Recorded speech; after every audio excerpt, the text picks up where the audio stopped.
ভারতের প্রধানমন্ত্রীর সম্পত্তির পরিমাণ ঠিক কত? মনমোহন সিংহের সাম্প্রতিকতম ঘোষণা অনুযায়ী তার বর্তমান সম্পত্তির আর্থিক মূল্য 10,73,88,000 টাকা, যা তার গত বছরের আর্থিক সম্পদের প্রায় দ্বিগুণ। ঠিক কী কী সম্পত্তি রয়েছে প্রধানমন্ত্রীর? দিল্লি ও চণ্ডীগড়ে দুটি ফ্ল্যাট রয়েছে মনমোহন সিংহের নামে।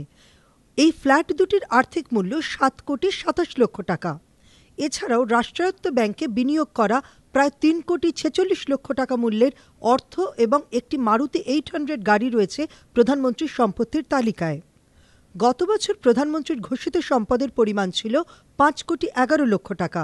প্রধানমন্ত্রীর দফতর সূত্রে খবর, মনমোহনের সম্পদের পরিমাণে প্রায় কোনোই রদবদল হয়নি, কিন্তু একই পরিমাণ সম্পত্তির বাজার দর বৃদ্ধি পাওয়াতেই সম্পদের অঙ্ক এক লাফে দ্বিগুণ হয়েছে। তবে মনমোহনের সম্পদ দ্বিগুণ হওয়ার খবরে চমকে ওঠার কিছু নেই, কারণ সম্পদের নিরিখে অন্য অনেক সাংসদের থেকেই অনেকটা পিছিয়ে প্রধানমন্ত্রী নিজে। প্রধানমন্ত্রীর দফতরের ওয়েবসাইটে দেওয়া হিসেব অনুযায়ী প্রফুল্ল প্যাটেলের সম্পদের পরিমাণের আর্থিক মূল্য 52 কোটি টাকা। অপরদিকে শরদ পাওয়ারের সম্পদের পরিমাণ 22 কোটি টাকা। তালিকায় সবচেয়ে নিচে রয়েছেন প্রতিরক্ষা মন্ত্রী A.K. অ্যান্টনি, তার সম্পদের পরিমাণ মাত্র 55 লক্ষ টাকা। তবে এবারের ঘোষণায় গত বছরের ঘোষণা মতো প্রায় 15 ভরি সোনার কোনো হিসেব দেখাননি প্রধানমন্ত্রী। এবিপি আনন্দ।